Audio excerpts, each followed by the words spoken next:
இன்னைக்கு நம்ம பார்க்க போகிற டாபிக் வந்து wealth strategies for middle class investors. அதுலேயும் ஸ்பெசிஃபிக்காக வந்து ஒரு சேலரி இன்க்ரீஸ் ஒரு 10,000 ரூபாய் வந்ததுன்னா மாதம் அதை எப்படி கையாளலாம், அந்த அந்த அந்த இன்க்ரீஸை வந்து how to deal with it so that அது வந்து at the end it's beneficial. அதை பற்றி தான் நிறைய கேள்வி வந்திருக்கு. அதை பற்றி தான் நம்ம படித்து கேட்க போகிறோம். ஒரு தனிநபருக்கு ஒரு 10,000 ரூபாய் சேலரி இன்க்ரீஸ் ஆச்சுன்னா அதை வந்து எப்படி அதை டிவைட் பண்ணோம், அஃப்கோர்ஸ் இன்வெஸ்ட் பண்ணோம், அதை ஸ்பெண்டும் பண்ணோம் அப்படின்னா அதுக்கு வந்து என்ன மாதிரி ஒரு ஃபார்முலா வச்சுக்கலான்றது தான் ஒரு கேள்வி. அதுக்கு வந்து there is no fixed formula. But என்னோட அபிப்பிராயத்தில் வந்து ஒரு 10,000 ரூபாய் இன்க்ரீஸ் ஆகுதுன்னா ஆல்ரெடி அவருடைய வாழ்க்கையை வந்து இந்த ப்ரீவியஸ் சேலரியில் வாழ்ந்துட்டு இருக்காரு. ஸோ இது ஒன்லி ஒரு எக்ஸ்ட்ரா சம் தான் வரப்போகிறது. அதனால் என்னுடைய வியூவில் வந்து ஒரு குறிப்பிட்ட போர்ஷன் வந்து இன்வெஸ்ட்மெண்ட்டுக்கு பெரும்பாலும் போனோம். That is 50% of this amount இன்வெஸ்ட்மெண்ட்ஸுக்கு புதுசாக போனோன்றது தான் என்னோடய வியூ. ஏன்னா இது வந்து அன்ஆன்டிசிபேட்டட் அமௌண்ட். இதில் வாழ்க்கையை நான் வந்து ஆல்ரெடி வாழ்ந்துன்னு இருக்கேன் என்னோட எக்ஸிஸ்டிங் சேலரி அண்ட் எக்ஸிஸ்டிங் இன்கமில். இது ஜாஸ்தி வருது, புதுசாக வருது. ஸோ 5,000 ருபீஸ் இந்த 10,000ல் 50% நான் வந்து ஒரு இன்வெஸ்ட்மெண்ட்டாக எஸ்ஐபியாக பண்ணுவேன். பேலன்ஸ் இருக்கிற 5,000 ரூபாயில் வந்து 2,500 ரூபாய் முதல்ல வந்து எனக்கு வந்து எமர்ஜென்சி ஃபண்டுன்னு ஒன்று ஆல்ரெடி இருக்கணும். இல்லைன்னா பாக்கி இருக்கிற 5,000 நான் எமர்ஜென்சி ஃபண்டுக்கு க்ரியேட் பண்ணோம். இல்லைன்னா ஆல்ரெடி இருக்க எமர்ஜென்சி ஃபண்ட்னா அதில் ஒரு 2,500 ரூபாய் அதுக்கு டைவெர்ட் பண்ணுவேன். இந்த எமர்ஜென்சி ஃபண்டு ரொம்ப இம்பார்ட்டண்ட். ஏன்னா ஏதான ஒரு காலகட்டத்தில் எனக்கு ஒரு சடனாக ஒரு பணம் தேவைன்னா என்னோடய லாங் டேர்ம் இன்வெஸ்ட்மெண்ட்ஸ், ஈக்விட்டி மார்க்கெட்டை சார்ந்த இன்வெஸ்ட்மெண்ட்ஸை தொடாமல் இருக்கிற எமர்ஜென்சி ஃபண்ட்ஸ்லேருந்து பணம் எடுக்கிறதுக்கு தான் இந்த எமர்ஜென்சி ஃபண்ட்ஸுன்றோம். ஸோ எமர்ஜென்சி ஃபண்ட்ஸுக்கு ஒரு 2,500 ருபீஸ் அலோகேட் பண்ணுவேன். பேலன்ஸ் ஆஃப் 2,500 ரூபாய் என்னுடைய அடிஷ்னல் எக்ஸ்பென்சஸ், ஏதானும் அத்தியாவசியமான தேவை, இல்லை காலம் போக்கில் வந்து என்னோடய எக்ஸ்பென்சஸ் இன்க்ரீஸ் ஆகுது இன்ஃப்ளேஷனால், அந்த மாதிரினா அதுக்கெல்லாம் ஆன எக்ஸ்பென்சஸ் நான் அதுலேருந்து எடுத்துப்பேன் நான். ஸோ இப்படி தான் ஒரு 5,000 ரூபாய், 2,500 ரூபாய், 2,000 இந்த 3 தான் நான் டிவைட் பண்ணதுக்கு that would be my thought. So இது வந்து அடுத்த ஒரு 10,000 ரூபாயில் வந்து ஒரு மிடில் கிளாஸ் நபர் வந்து எப்படி வந்து எஸ்ஐபி போடணும், கோல்டில் இன்வெஸ்ட் பண்ணோம், ப்ளஸ் எமர்ஜென்சி ஃபண்டில் இன்வெஸ்ட் பண்ணோன்னு கேட்குறாங்க. அஸ்யூமிங் தட் ஆல் 10,000 ரூபாவும் இன்வெஸ்ட் பண்ணுறாங்கன்னா ஃபஸ்ட்டு கொஸ்டின் என்ன ஆன்சர் பண்ணோன்னா, எமர்ஜென்சி ஃபண்டு எவ்வளோ ஆல்ரெடி வச்சுருக்காங்க. சப்போஸ் ஒன்றுமே வச்சுக்கலைன்னா என்னை பொறுத்த வரைக்கும் முதல் 5,000 ரூபாய் 50% எமர்ஜென்சி ஃபண்டுக்கே போனோம். ஏன்னா emergency fund is the first thing you should do. Investment ஆரம்பிக்கிறதுக்கு முன்னாடி அந்த ஒரு எமர்ஜென்சி ஃபண்டுனா கிட்டத்தட்ட ஒரு 6 மாதத்துடைய எக்ஸ்பென்சஸ். எனக்கு ஒரு சம்பளம் ஒரு 30,000 ரூபாய் மாதத்துக்கு வருதுன்னா ஒரு 1,80,000 ரூபாயிலேருந்து 2 லட்சம் ரூபாய் எனக்கு ஒரு எமர்ஜென்சி ஃபண்ட் ஒரு பேங்க் டெபாசிட்டில் இருக்கணும். அதுக்கப்புறம் தான் நான் எஸ்ஐபி பாக்கி எல்லாத்தையும் ஆரம்பிக்கணும். ஸோ அதுக்கான ஒரு குறிப்பிட்ட தொகையை பண்ணணும், அதுதான் என்னுடைய வியூ. ஸோ முதல்ல எமர்ஜென்சி ஃபண்டு தான் க்ரியேட் பண்ணோம். அதுக்கப்புறம் ஈக்விட்டி. ஸோ லெட்ஸே எமர்ஜென்சி ஃபண்டுக்கு 2,500 ரூபாய் நம்ம போடுறோன்னா 5,000 ரூபாய் என்னை பொறுத்த வரைக்கும், இல்லை 6,000 ரூபாய் எனக்கு வந்து இன்வெஸ்ட்மெண்ட் எஸ்ஐபி மந்த்லி ஈக்விட்டி மார்க்கெட்டில் சார்ந்து போடுற மாதிரி.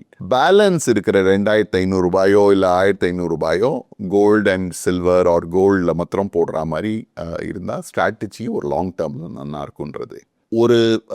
ஒரு இன்வெஸ்டர் வந்து இந்த மாதிரி இருக்கிற 10,000 ரூபாவை வந்து கன்சிஸ்டண்ட்டாக மாதம் வந்து இன்வெஸ்ட் பண்ணி எஸ்ஐபியில் இன்வெஸ்ட் பண்ணி ஒரு 10 வருஷத்துக்கு கண்டினியூஸாக இன்வெஸ்ட் பண்ணார்னா என்ன மாதிரி வந்து ரிட்டர்ன்ஸ் அவர் எதிர்பார்க்கலாம் அப்படின்னு கேட்டிருக்காரு. என்னை பொறுத்த வரைக்கும் ஒரு 15% ஒரு எஸ்ஐபி ரிட்டர்ன் எடுத்துட்டிங்கன்னா 10 வருஷம் காலகட்டத்தில் நம்ம இது வரைக்கும் 15% ரிட்டர்ன் பார்த்துருக்கோம்.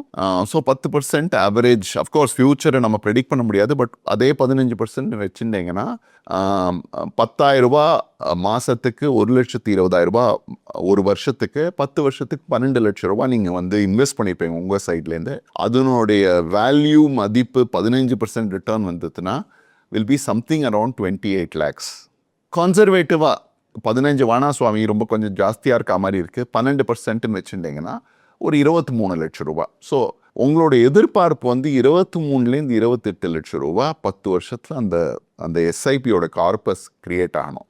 So that's the whole idea. நிறைய பேர் வந்து அவங்களுடைய லைஃப் ஸ்டைலையும் வந்து இன்க்ரீஸ் பண்ணுறாங்க. அவங்களுடைய லைஃப் சேலரி இன்க்ரீஸ் ஆகும்போது இது வந்து மிடில் கிளாஸோடைய பிக் மிஸ்டேக்கான்னு கேட்குறாங்க. ஓரளவுக்கு இது ரைட்.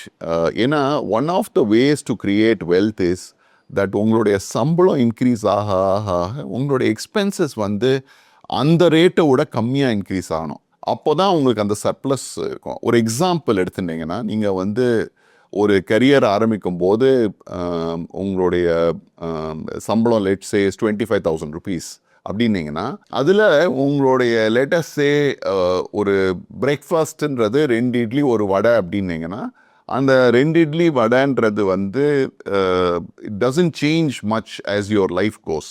ஸோ ஒரு 10 வருஷம் கழிச்சு உங்களுடைய சம்பளம் வந்து கிட்டத்தட்ட 1,00,000 இல்லை 1,20,000 இருந்ததுன்னா, உங்களுடைய பிரேக்ஃபாஸ்ட் வந்து அதே மாதிரி 4 மடங்கு இன்க்ரீஸ் ஆகாது. அதே 2 இட்லி 1 வடை தான். ஸோ ஓரளவுக்கு இன்க்ரீஸ் இருக்கும், ஏன்னா விலைவாசி ஏறதுனால. பட் பெரிய இன்க்ரீஸ் இருக்காது. ஸோ as long as உங்களுடைய income grows faster than your expenses, your ability to save will be higher. But நிறைய கேஸில் we also see that நிறைய பேர் வந்து as income grows, they also want to spend, they want to go for party, ஒரு பெரிய mobile, latest mobile வாங்கணும். இந்த மாதிரி பண்ணி எக்ஸ்பென்ஸை நீங்கள் இன்க்ரீஸ் பண்ணிகிட்டே இருந்தீங்கன்னா உங்களுக்கு சேவிங்ஸ் பெருசாக இருக்காது. உங்களுடைய சேலரி இன்க்ரீஸ் உங்களுக்கு பெனிஃபிஷியலாக வந்து சேராது. ஸோ இது ஒரு ட்ராப்பை அவாய்ட் பண்ணணும் நம்ம எல்லாருமே. அப்புறம் இந்த 10,000 ரூபாய் இன்க்ரீஸ் மாதம் வந்து எந்த அளவுக்கு வந்து நம்மளால் வந்து நம்மளுடைய சில்ட்ரன்ஸ் எஜுகேஷனோ லாங் டேர்ம் நம்மளுடைய ரிட்டையர்மெண்ட்டுக்கோ யூஸ் பண்ண முடியும்னு கேட்டிருக்காங்க. என்னை பொறுத்த வரைக்கும் ஸ்பெசிஃபிக்காக நம்ம கோல் போஸ்ட்டை டிட்டர்மின் பண்ணிவிட்டு இந்த 10,000 ரூபாய் இன்க்ரீஸை வந்து எது முதல்ல வருதோ, if children's education is more important, ஏன்னா அடுத்த 10 வருஷத்துக்குள்ளே வரப்போகிறதுனா அதுக்கு மோர் அமௌண்ட்டை டைவர்ட் பண்ணிவிட்டு அதுக்கு மேலே இருக்கிற சர்ப்ளஸை வந்து ரிட்டையர்மெண்ட்டுக்கு டைவர்ட் பண்ணி நம்ம வந்து ஒரு கான்ஷியஸாக கன்சிஸ்டண்ட்டாக டிசிப்ளின்டாக இன்வெஸ்ட் பண்ணோன்னா இந்த even the small amount of 10,000 rupees ஒரு ரீசனபிள் கார்பஸ் நமக்காக ஜென்ரேட் பண்ணி நம்மளுடைய ஃப்யூச்சர் எக்ஸ்பென்சஸை டேக் கேர் பண்ணோம். ஸோ இந்த ஒரு சேலரி இன்க்ரீஸுன்றது மிக மிக இம்பார்ட்டண்ட்டான விஷயம். நமக்கு ஒரு அட்வான்டேஜ் இட் கேன் கிவ் சிக்னிஃபிகண்ட்டாக. ஏன்னா அந்த இன்க்ரீஸை நம்ம வந்து கான்ஷியஸாக எடுத்து அதை வந்து யூஸ் பண்ணோன்னா it can create a long-term wealth for you. So that is my view, that you should take care when these increases come. ஒரு கான்ஷியஸாக பிளான் பண்ணி அதுலேருந்து எக்ஸ்பென்ஸ் போட்டு ஒரு பட்ஜெட் போட்டு ஹேண்டில் பண்ணிங்கன்னா அவுட்கம் வந்து ஒரு நல்ல கார்பஸ் கிரியேட் ஆகும் உங்களோட ஃபியூச்சர் நீட்ஸுக்காக. தேங்க்யூ.